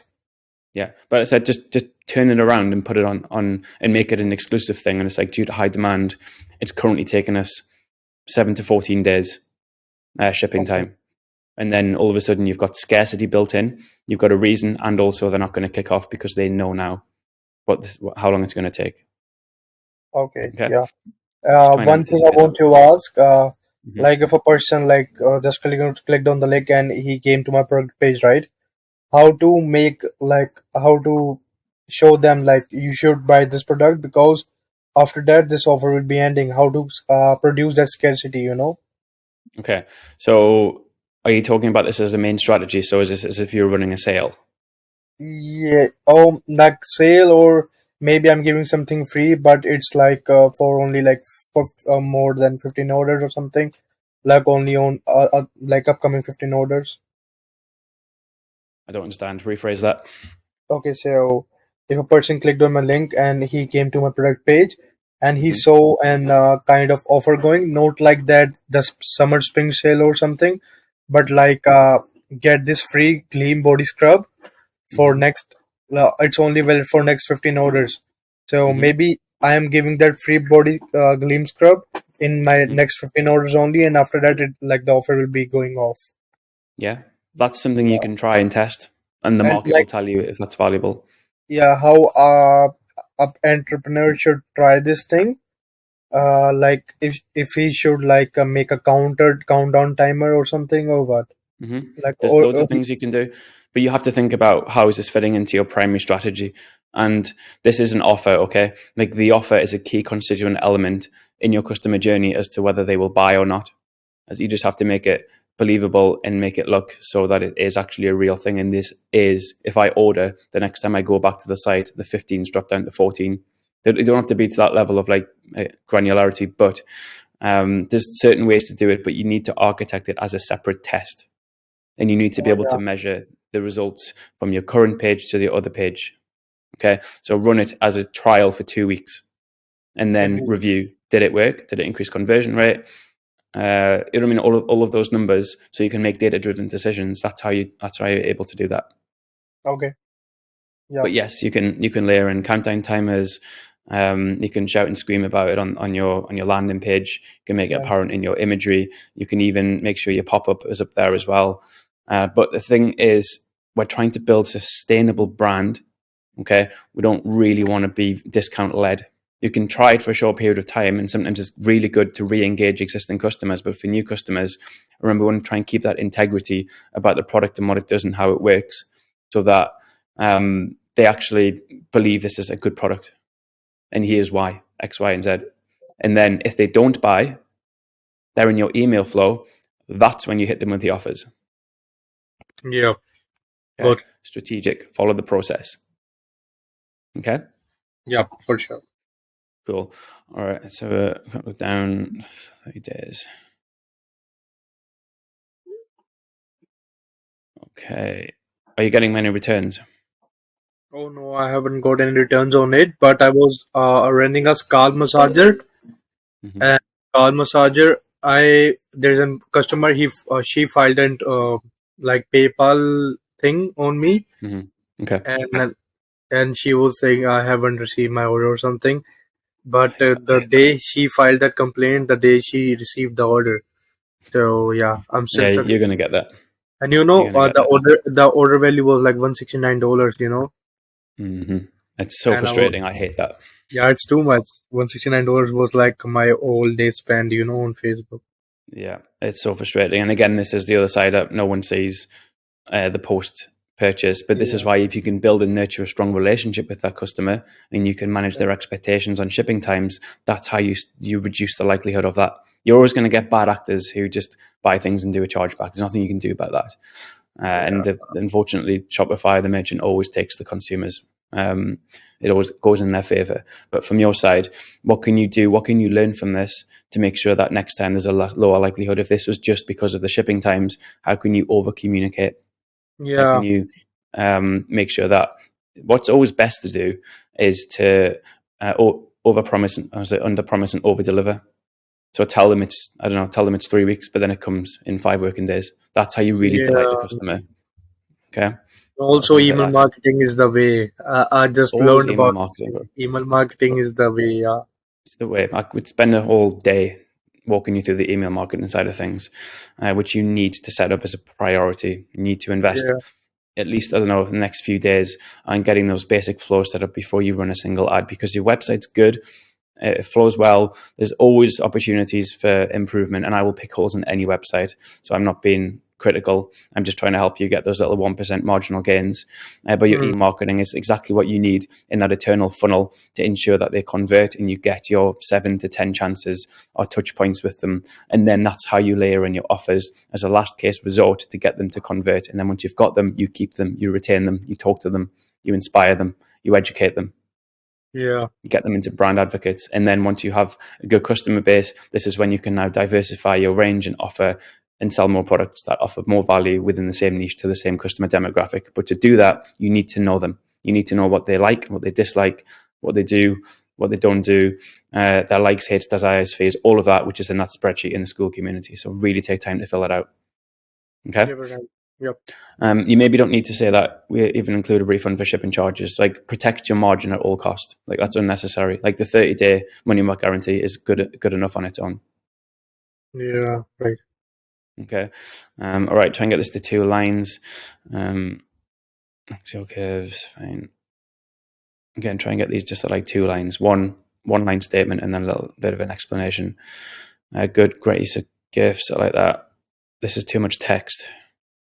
Call it 3 lines, 4 lines maximum, because people don't read it. Okay. Okay. This is good. You're being problem led, which is really, really good. Most people are feature led. That's excellent.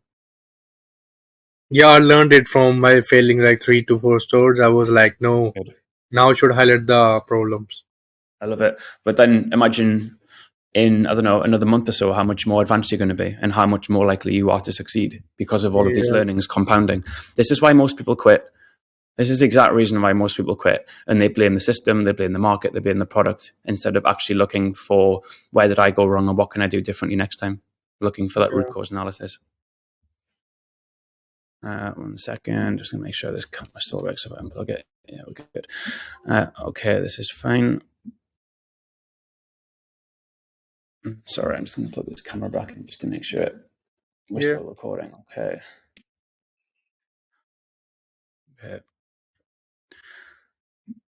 Again, way too much text here. Yeah, I will reduce it. Yeah. Call it down.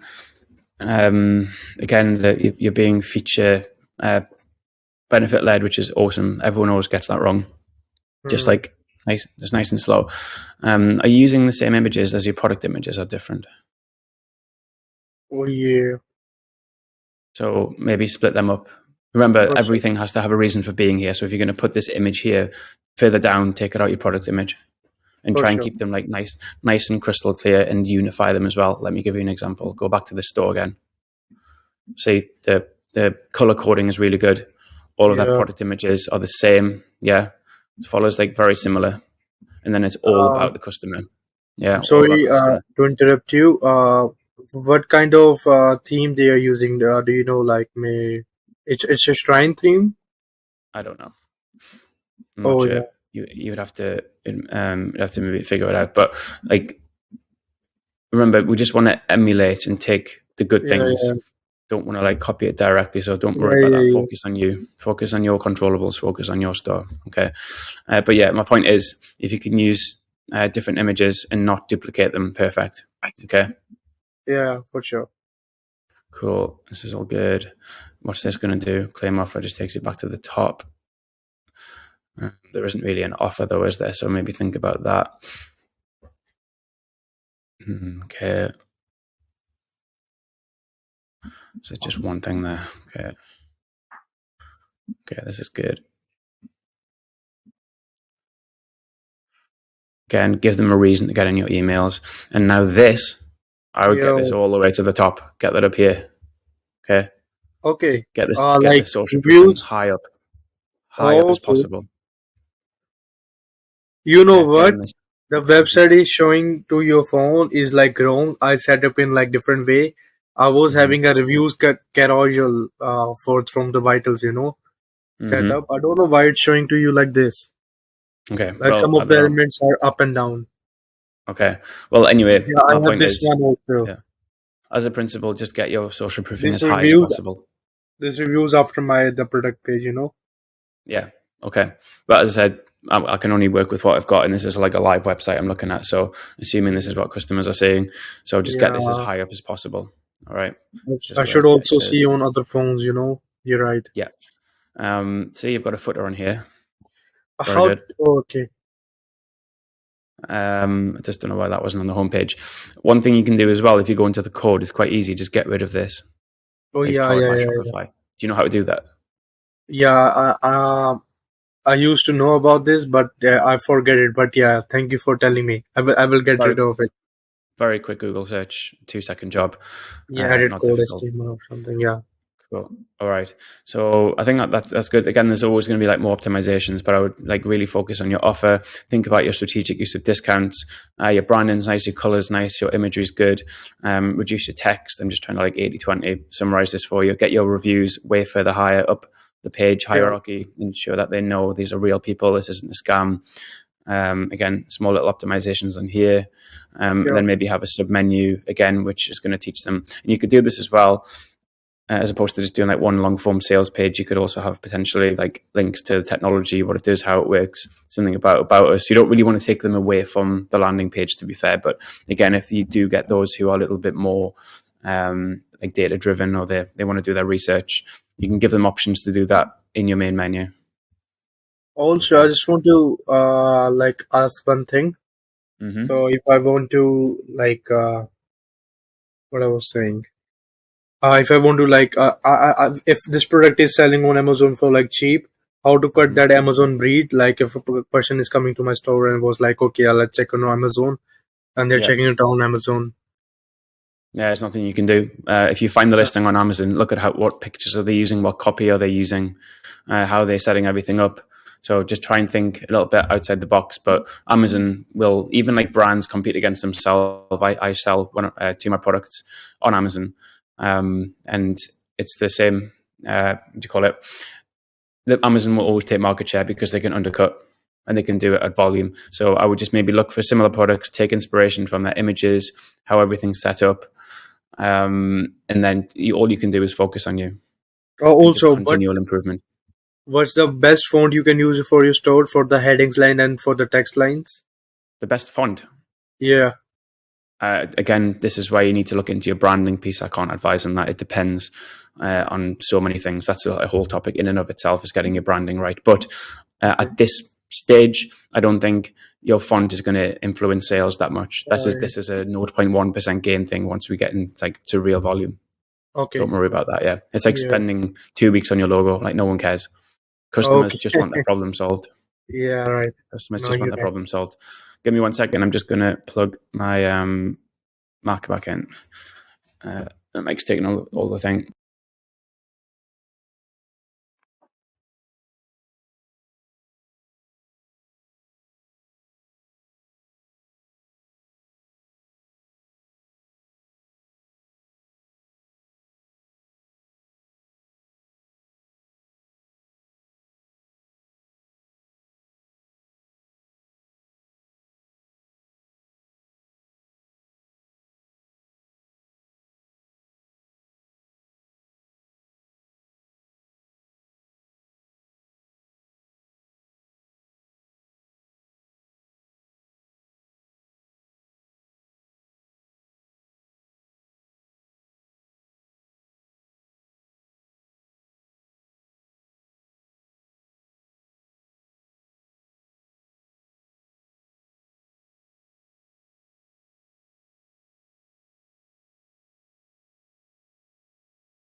Sorry about that.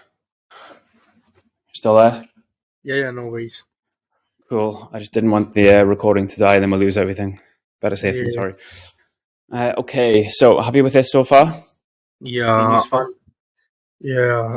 Quite happy. Like there's so like four to five questions in my mind. It's okay if I Mm-hmm. can ask right now, or like you want to say something? Nope, it's good. I'm happy for you to lead. Okay. So there isn't one question. The main thing I was facing. So I had my Facebook, right? So Mm-hmm. Facebook Manager. Whenever I like try to like put on ads or like how to frame this ad set. So in every ad set, they are showing me like you will get zero purchase results, and but still go like gets purchased. Like the orders. So what is this thing and how to get rid of it? If you know that.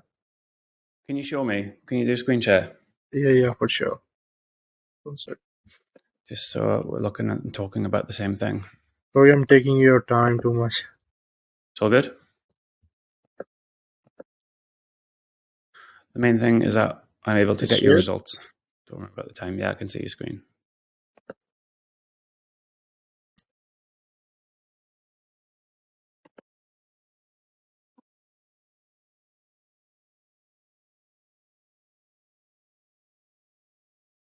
Yeah, you can stop sharing your screen if you want to log in and stuff and bring it back. Oh, Unless you're already in which case it's fine. that's okay. Cool.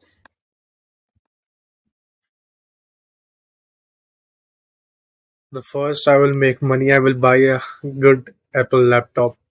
This one is It's like key. lagging down. It's key, man, having a good laptop. But bro, those first 3 years I started my business, I'll have a picture of it somewhere. It was a 10-year-old MacBook Pro that I inherited from my ex with like a smashed keypad, cracked screen. Uh, There was like, because she had straighteners, she like burned 4 or 5 of like the keypad things off. Bro, I worked with that for years. So no, like it's a nice thing no, to have, but like it's a luxury that you can graduate to having and kind of deal with what you've got for now because it's still functional, it's still working. yeah, But yeah, no if one you see that journey, you know. no one sees that journey, and they just see the output, and then they look for the shortcuts. But sometimes there's no shortcuts. The only shortcut is being able to buy the information from those who are 1 or 2 steps ahead of you. That's the only hack. Right. So you can see my this dashboard, right? The Yeah, yeah, campaign. yeah, yeah. So basically, before doing that, I just want to say like, first of all, I tried Facebook. So I was doing the manual campaign things, Okay. but Yeah. it didn't work for me. But when I tried to Advantage Plus campaign over here in the sales, when go Mhm. sales continue. So basically, this option was always Yeah. getting me sales, but the Yes. manual sales campaigns, it was not getting me sales, no Okay. sales. Okay. So if I go to Advantage Plus shopping campaign, so I want to ask about these campaign also, but before that, like we go next. Yeah, this one. Ad set may get zero purchases. See what I'd said before, but yeah, because you haven't set add up yet, I would just set everything up, and then once you get to the actual creative, it should go away. It's just because you're just setting up; it doesn't have enough data to make an assumption on the market cap size or the But demographic, I got so it's fine. but I got purchases, and what I should set up in this ad account, so I can't see that thing. So I'm trying to get like what the question is. You need to actually fill in everything: set your budget, set your creative, set your copy, set the landing page, your URL, all of that I don't first know. before this will go away. It's every time showing me like this. If I will fill up these things, we want to See do it. when you've got it up. Is your Shopify store linked up? Okay. Yeah, the Is it store is linked. Yeah, API? Yeah. Have you validated your URL and got the domain, um, the domain yeah, registered? yeah, all connected. It shows me the all information like right, like everything is accurate information that is showing to Facebook or the Shopify. But I Show me don't your know why pixel. I just get. What's your Yeah, pixel drop down in the middle of the screen there? Show me what oh, options you've got. yeah. This is my pixel. Okay, so change it to Glamora at the bottom, right? Assuming Oh that's yeah. the right store you're running traffic to. Oh, Yeah. so Have you basically, set up your conversion events as well in Facebook? Does it oh know yeah. what clarify as a conversion? Like, what kind of option you want me to choose? Like this So one? say how it says convert. Yeah, set up conversions, and then you just need to run through just to make sure your pixel's firing correctly on your website and it's tracking events. Okay, because if But it can't track this events, it can't give you any attribution. but this pixel event was the only one which was set to my Shopify store, the Claymore. Okay, so that's the one on there. So watch the Glamora one underneath. That's just like an old one or something. Oh yeah, it was like old one, but I didn't run Okay, it. But the okay, basically I run this one. okay. So click on that one, and if that's all linked up, and what purchase events. So let's have a look at your events. Have you set up your events hierarchy as well? Think so, but I don't know about Okay, that. I just usually do the purchase and go further, set up my ad campaign. okay. Well, let's just like very quickly fill things in. Oh yeah, yeah, one Just second. just to make sure that this isn't just a setup thing. Yeah, let me fill it for you. Just leave it. It doesn't really matter when you change the start date. It should be okay. Okay.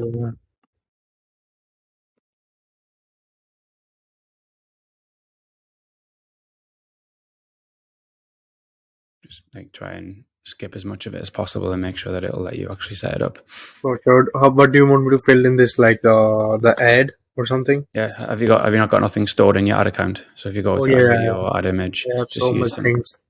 Yeah. So just pick anyone. Doesn't matter for now. Again, just next. Fine. Next. Done. Yeah. Don't need to do it. I just want to make sure that it'll actually let you do it. Okay. Remember, send them to your landing page, not your home page. Yeah. Condense that URL as well. Oh yeah, I will do that for sure. I'm Yeah. looking for a product that I will launch soon.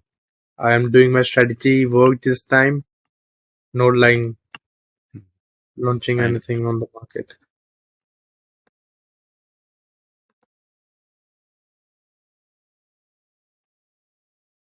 Okay. So I should let you publish now, right? Just it doesn't matter when I just shop now is fine. Okay, Doesn't okay. really matter. It'll let you publish it, right? Or not? So basically, we did everything right. Now, should I move back to the ad set? No, you should just go to publish and then it will tell you if it won't work. If there's problems in the setup, it will tell you. Are you good? You're fine? No problem? But this ad set may get zero purchases is the thing I can ignore, right? Yeah, for now, yes. Unless Also, there's like yeah. something missing in the setup or in the attribution. I'm not sure without like doing a deep dive, but if it's letting you create the ad, then it should be okay. It might just be a setup thing. And with most problems like these which occur, just spend a bit of time researching online because 9 times out of 10, someone else has had the same problem and they've posted about the solution. Okay, so yeah, the other thing I want to ask, like, if a person is putting ads in 2024, basically 2024 is like coming to an end. It's like 5 months. But Mm-hmm. what should a person focus on if they are putting ads, like Advantage Plus campaign or the manual set campaign or what? Okay. How long have you used Facebook ads for?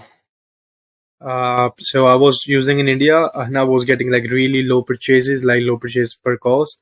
But here it's like too much. I was like, firstly, I was receiving like $20 per purchase, and then it goes up to like $40 purchase. So it's been 2 months, to be honest. Okay, that's your total experience in Facebook ads is 2 months. Yeah. Okay, so Advantage Plus is still relatively new, and this is like way easier for merchants because this does most of the heavy lifting and the targeting, and it knows what's in your copy, what's in your images, what's in your video. It scans your landing page, and it uses like accrued data to be able to figure out and do the work for you as to who you're targeting. Manual Mm. used to be the only option, and Facebook's superpower used to be that you could really drill into demographics and specific interests, and you could target them based on where they are, who they are, what they're interested in, what they watch, and that those interests got pretty deep. And you could like super specific. That was Facebook's superpower because it knew more about people than they know about themselves. It grouped them according to interests. So your manual, you could manually pick out and target them. Now Facebook's moving away from that, more algorithmically based. So the way there's still value in the manual, and there's still value in the Advantage Plus, even though everything's moving towards. It's the same as Google with the PMax campaigns. It's all moving towards letting the system do the hard work and the targeting because it's intelligent. It's constantly learning. It's got like a decade plus worth of information. It's like AI, right? The Yeah. longer it grows, the more intelligent it gets, the more data points it's able to accrue. So what I do in my ad accounts, I don't run ads day to day. Obviously, I got a team who do that. And again, they've got extensive experience, but I try and get the best of both. So I'll run a manual campaign and an Advantage Plus campaign, but duplicate the Okay. same type of ads. Okay, and this will come down to your budget as well, because obviously you're going to run two campaigns, you've got two separate budgets to run from. Okay, so Mm. if I was to pick anyone, I would probably just go Advantage Plus because that's what Facebook's moving everyone towards. Yeah. If I was going to go manual, then I would control a few things. So, like say like I have a few golf brands, I would go still totally broad, but make sure it's men because we're targeting men. You can do this in Advantage Plus as well. I could still maybe narrow it down to say to gender because it's broad. If there's a clear gender split in your product, Okay. and then in the manual, I would create an interest-based stack of, I don't know, however many interests it has of historical data of everything which has any sort of affinity towards golf. That's how I would do it. But I wouldn't do an ad set per interest. I would bulk them all now. I used to be able to do one per interest, super time consuming, not ideal. But now I would just group them in. and then I would have that as an interest-based manual stack, and then I would go totally broad on that Advantage Plus. That's how I would set it up, because there's still value in both. And my sales, I still get a lot of sales from the manual, but maybe that's because I have more pixel data. I'm not sure. Like, Facebook is complicated. So that's what I'm doing at the minute. And then I also have a manual retargeting stack within the manual, so that you're hitting Okay. people, getting those like 4, 5, 6 chances, getting the frequency up on the ad to make sure that if they have shown intent to buy or they've been on the website, that you're getting a few other placements in front of them. And how many video ad creatives are you like going to shoot if you are introducing a new product into the market? I can't give you an answer on it, because it's completely dependent on your product, what it does, who you're selling to, how it works, how much it costs. Like, you need to really understand. This is why you need to understand your target market, and you need to Yeah. be able to iterate. You could shoot one good video and change the hooks on it and run the same video with the first 3 to 5 seconds being different in every video. So it's not necessarily about the volume. The volume comes once you have budget. But in the beginning, if you just want to validate a product, you can piggyback on something that's already there, or you could do images. Images work as well as video, particularly if you centered everything on the creative around UGC. So there's no easy answer to that. It depends on your budget, depends on the product, depends on the product's utility, what it does, how it works, how expensive it is. There isn't a right answer. But if I was to give you any answer, it would be test as much as possible. That's the only way you're Okay. going to be able to find a winner. So it's not just like find one video and then double down on it. It would be great if you could. You constantly need to be cycling in new creative. And think about an e-com company as, first and foremost, you're a media company. That's the Yeah. mindset you want to be in. Oh yeah, just Okay. a main question. Sorry about that. I'm taking you too much Okay. time. It's okay. So, the basic thing I was struggling with, and I want to know the answer. So, if I have 5 ad creatives. Mm-hmm. Okay, so this let's take example of this one, the Gleam Shave hair remover, right? So my Mm-hmm. campaign will be Gleam Shave hair remover. My ad set will be like $20, right? If I'm setting manual campaign or Advantage Plus campaign, okay. So my ad set will be like Gleam Shave hair removal ad set. I will be setting up the things, maybe $20 budget, okay. And after that, in the ads, right? Mm-hmm. Do you want me to put 5 of the ads in that one campaign, or I should duplicate the campaign and then put one ad? Then I should duplicate the campaign and put one ad. Again, no right answer. Ideally, you can consolidate things, and you can have like a sandbox where you can test a lot of creative all within the same ad set. Okay, so the parameters stay the same, but then you test multiple creatives in the ads themselves. Okay, so it doesn't really matter. The thing that changes it is if you're using the ABO or CBO, where it will automatically assign budget to the ones it thinks is going to get the most hits. But then sometimes with that, one will get all of the spend, another one won't get any spend at all. So you can set Yeah. minimum threshold daily spend if you want. But again, I don't think there's a definitive right or wrong answer to that. But what you want to do is make your testing protocols as easy and less complex as possible, because like there's an infinite amount of ways to do it. And what you need to be able to do as the operator, as the business owner, is have crystal clarity on what tests you're running at what point in time. Otherwise, it gets really complicated and you don't know which ad's bringing in what, or which one's getting the spend, or which one's not getting the spend, which one's effective, which one's not. And it doesn't give you any indication of your future creative as to what to make or to try. So just try and structure it in a way where it's easy to use, it's transparent, and you're still giving Facebook as much of the power as possible on the spend. Makes sense. But It's impossible for me to give you a good answer, because I don't think anyone, even at Facebook, knows. And everyone I know I speak to in my entrepreneur community has a slightly different way of managing, whether it's the ad naming conventions, if it's the structure, if it's the way they frame ad sets, the way they test things is all different, but they all still get results. from So your it's experience, yeah. what do you say? Like putting ads, like putting 5 ads in one ad set, or Mm-hmm. putting like making one ad set for one ad and second ad for second ad. It should be good for the scaling purpose if one like is going good in direction, like getting Again, good it results. completely depends. You can try both. Okay. As I said, ideally, the way I set things up at the minute with some of my brands is everything is all in the one Advantage Plus campaign in the same ad set. Okay, and Okay. then you can Okay. duplicate it into a scaling campaign if you want. You can Okay. So horizontally scale it. when one okay, so when one performs better, you scale Mm-hmm. that one further, right? Like you create like another kind of ad set for that. Yeah, so duplicate it, horizontally scale it into a scaling campaign. But again, there's the jury's out on whether that's the right way to do it, or if you can just increase the overall budget, if you're Yeah, using the campaign budget optimization or not, how the spend's allocated. You can increase minimum spend in it, because this is why I say I can't give you a good answer. I've got a good ad. Okay, ad A is flying, it's doing amazing, yeah. but I want to scale it and I want to spend $100 a day instead of $50 a day. Your options are scale that ad in its current framework, or duplicate it and apply a bigger budget to it. The thing is, with Facebook, I can run two identical ads, all right, identical in the same infrastructure. One will do well, one will do nothing. Nothing's changed. Oh, This is why it's difficult with Facebook. And I always say, like, I've spoke to many people high up at Facebook, and I don't even think their engineers fully understand the mechanics of it. There's no easy answer. But what I would do for you is immerse yourself in the e-com world. And by that, I mean, I'm assuming you have Instagram, maybe you have mhm. Twitter, YouTube. Like, unfollow all of your friends. I don't care about that, right? All you care about is you and getting good at your craft, becoming a master at e-com. Okay, Yeah, immerse yourself in that world. Follow the guys, follow the brand leaders like Moz Ali, for example. Look at what they're doing, because they tell you. Get in their email lists. Yeah, yeah, get on money Twitter, follow the guys who are doing the conversion rate landing page, follow all the big Facebook guys, experts. I'll put a list of all of these in my school community anyway, so you've got a point of reference. But this is how you learn, because this isn't a static thing. Facebook is yeah. constantly evolving. It's always changing. Algorithms always changing. The user interface is always changing. So if you can immerse yourself and use your free time that you'd normally use to watch Netflix or whatever to immerse yourself in this e-com world, this is how you get ahead. These will give you ideas, and they put it all out for free.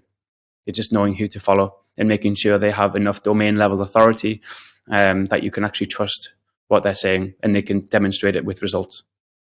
Yeah. That's the only other cheat code really for Facebook ads, and it's not a one size fits all. It's different for everyone. Okay, yeah, man. That's good. Do you want to do you care to give like example of like good websites that I can like see, but I can re-engineer the things? It depends on your niche. Okay, so if I I'm can't give you like a perfect website. And also, when you look at these perfect websites, go in the ad library, and they're probably testing oh four or yeah, five right, different right, offers, right, four or right. five different landing pages.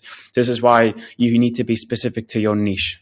All right. Yeah, right. And then immerse yourself in your competitors and take all of the best elements and test them, constantly testing. It never stops. You never get the perfect website. You're always trying, tweaking, changing all the time.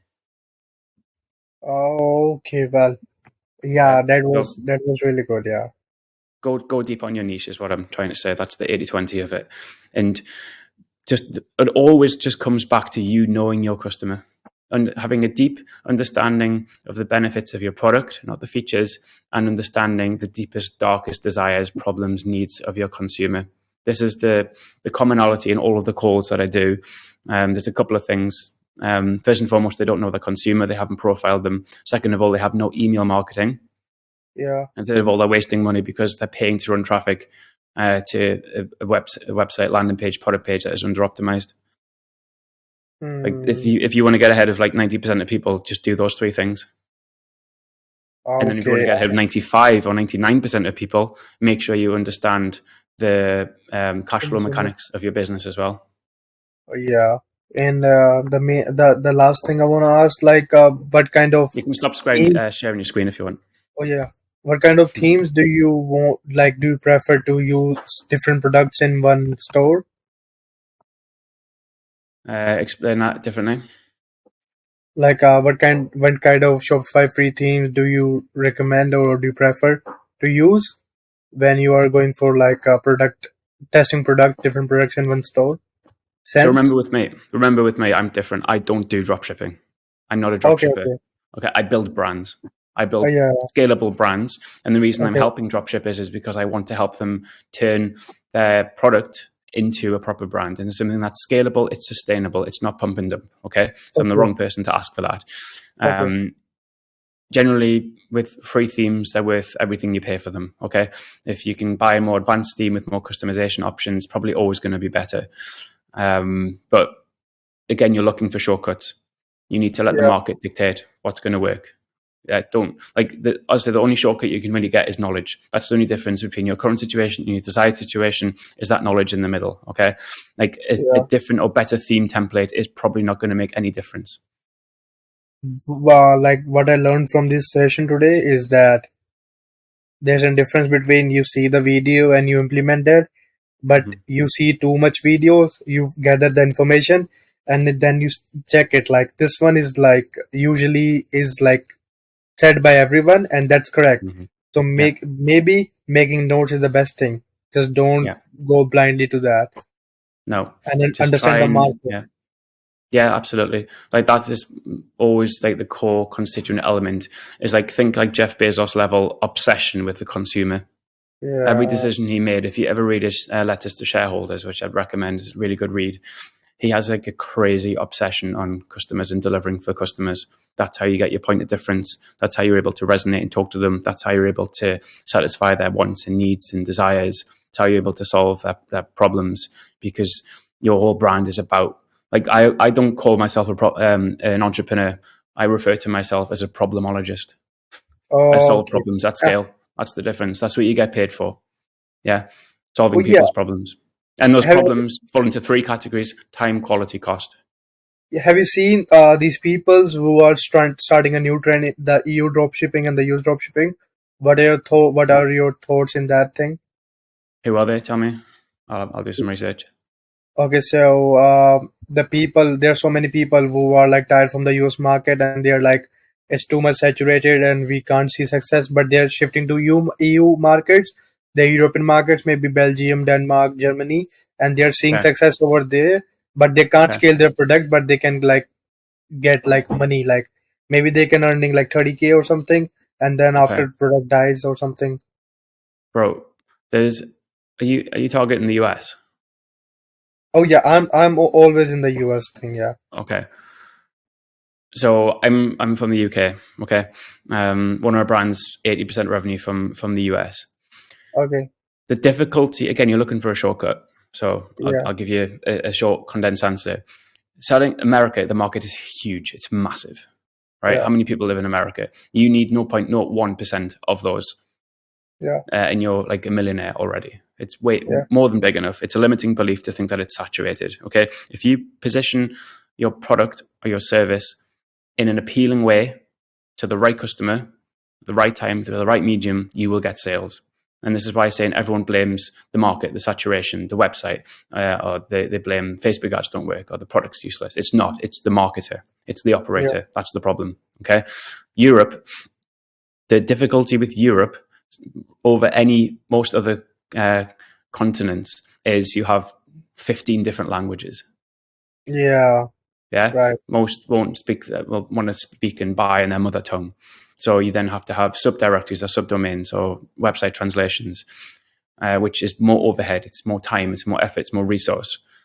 Whereas if you can just nail it first in one country, then add layers of complexity, then you can do it. Unless you decide, okay, Germany's one of the biggest economies. I'm just going to do it in German. But then you have to think about the logistics. Are you going to market in English? Are you going to market in German? Are you going to do customer service in English and German? Are you going to translate all of Mm, your email flows, yeah, your the website in customer thing. German? It's more complexity. As I said, Yeah. if you nail the marketing and the positioning of the product and you back that up with a strong brand, you'll be absolutely fine in the US. Okay, and also I'm following this thing like if I'm doing the ads thing, right? If I'm putting Mm-hmm. ads, I'm basically putting in US. I'm not targeting the Canada, Australia, or something. That's Mm-hmm. okay for like beginning or not? So you're only targeting the US and not Canada or Oh is that yeah, what you're saying? only US because I want to see, like I want to spend my money in the useful Mm-hmm. market for the first, and I was Yeah. thinking if the product works, maybe I will expand it to other countries. So this is okay, or should I change this mindset or something? What do you think? I think if I'm primarily focusing on the US, maybe I should spend my little budget on the US, because if I'm having that like if I'm spending $20, I should spend on the Mhm, country, which will mhm. be getting me the 80% sales, because everyone says that 80% or 70% of their profit comes from US, right? Correct. So basically, I think so. So that answered your own question. Okay.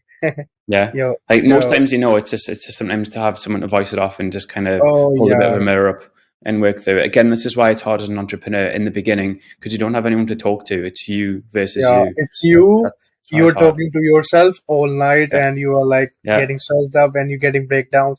No one Yeah. talks about the mental health. Yo, Well, it's the most important thing. Like, say, this is why I build my community. And this is why the first 3 or 4, maybe 5 hours of video on there is all mindset. no, I It's the appreciate hardest you. I part. appreciate you, bro. You gave me like your 2 hours. I really appreciate you. God It's all bless you, good. bro. Like I was. It's just like a ray of hope that came into my life when I Hmm. like booked a call with you. And bro, I can't believe that entrepreneur is like talking to me for like 2 hours, explaining me every and each thing, and not like charging me a penny. No, bro, Unbelievable. it's absolutely fine. As I said, I'm here to give as much value because I enjoy this now. I enjoy this more than the actual operating side of things, and I know how difficult it was for myself. Felt exactly the same as you, and I'm trying to build a resource that I needed 10 years ago that just didn't exist because I know Yeah, there's a market need there. I know how difficult it is to be able to motivate yourself and push through because it's difficult. It is difficult. It's one of the hardest things you'll ever do, but it's equally the most rewarding if you stick at it yeah, long enough and you just continue on that learning cycle. Like you don't lose in this game unless you quit. yeah, for sure, man, for sure. It's literally Yeah, as simple that's as that. that's But good. yeah, Yeah, it'd be interesting to see. We can maybe check back in a few weeks, see what's going on, for if sure. you implement any of the changes. But like the 80/20 of this really is just get your email marketing set up. Yeah, Uh, thank you so much. and Yeah, then it was valuable. Yeah, yeah, it's all good. But yeah, thank you so much for your time. I'll end the yeah, recording and then we'll stay on for cool. like 2 more minutes. But Yeah, yeah, I'm glad I've been able to help. yeah, yeah. All right, bro. Cheers. Right, recording stopped. How was that? All good? It was really good, bro. It was really, really good. Yeah. Amazing. What could I do differently? What could I do better? What's your thoughts? Okay. I think so. You did like on point, 10 on 10, bro. Like 10 out of 100. So basically, it was really good session, and I think so. Everything was good. Yeah. There's Okay, no perfect. nothing I can tell you. What else would you say, like, as a resource that you need help with, just in general, ecom? Like, what would be really useful for you that you would pay ten Okay. thousand bucks So for? basically, I have seen there are so many videos about product like how to choose winning product from the website, so like Facebook ad library, TikTok ad library, paid methods, unpaid Mm-hmm. methods. There are so many videos on the product description, how to Mm-hmm. make a product page or something. But there's not as much as information, like updated information. Like the Yeah. Facebook is always changing, right? Yes. There will be a change in another month. There will be change in another month. So there is not Mm-hmm. updated method in the Facebook ads to Yeah. put on from where we will getting the sales. So there Yeah. is no that valuable information out there on these Yeah. things. It makes it really difficult for me even to build a course on because it changes, as you said, Obviously, every other day. But what you can invest your time in learning is the basic premises of sales and marketing and persuasion because they're the fundamentals that everything is premised and based on. If you get good in sales and marketing, if you get very good at copywriting, if you get very good with your hooks in your attention grabbing headlines, in your landing page design, in your email capture, that's how you get ahead, irrespective of the tools. They're always going to change and evolve. But the principles of human nature are tens, hundreds of thousands of years old. That's who you're selling to. You're selling to humans, and the way we buy and consume may change, but the reasons why we buy are generally the same, and the ways and methods to sell are the same now as they were 10,000 years ago. And it is literally as simple as current situation, desired situation. You bridge the gap. That's it. That's sales and in a there, nutshell. yeah, yeah, I agree with you. Like there's a no person can make like videos every month and stating the changes what Facebook made and how to follow that. And there's no like specific strategies on Facebook to how to scale the product. If you Mm. are getting sales, how to scale it, and like little information there's not available in YouTube. Yeah, but So I this is why think your network's important. And if you're yeah, like me, I yeah, was stuck in the northeast of England, no one there, no entrepreneurs. I didn't even know what an entrepreneur was. The yeah, only way I could get some sort of heading is by getting on things like Money Twitter, where you're following the CEOs who are putting things out there. Like Moise Ali is amazing. These type of guys who are like they're operating, they're in the weeds, they're running like 7, 8, 9-figure businesses, but Yeah. they're every day posting what's working for Facebook ads, like Operators Okay. Podcast, all these type of resources, which are all free. It's just, can you get into their world and can you learn from them?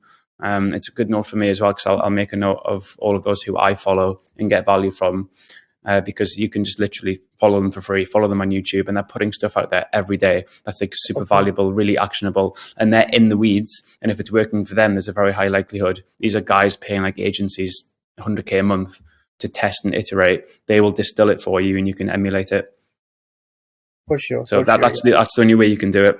Yeah. That's super. Otherwise, there will be people who are like putting YouTube videos out and all the changes on Facebook, but the problem is they're not selling a product. You Yeah. know what I mean? They're not trying to scale anything. They're just distilling what's changed and what it means and stuff. So you don't want to spend too much time in the learning. You want to spend 90% of your time in the doing. Yeah. Right. Yeah. That's it. That's it. I'm gonna say today. Yeah. Yeah, not too much process analysis. But yeah, great chat. I'm glad I've been able to help you. Let's keep in touch. Join in the school community as well. Obviously, the calls I For do every sure. week. You get access to me every week for free.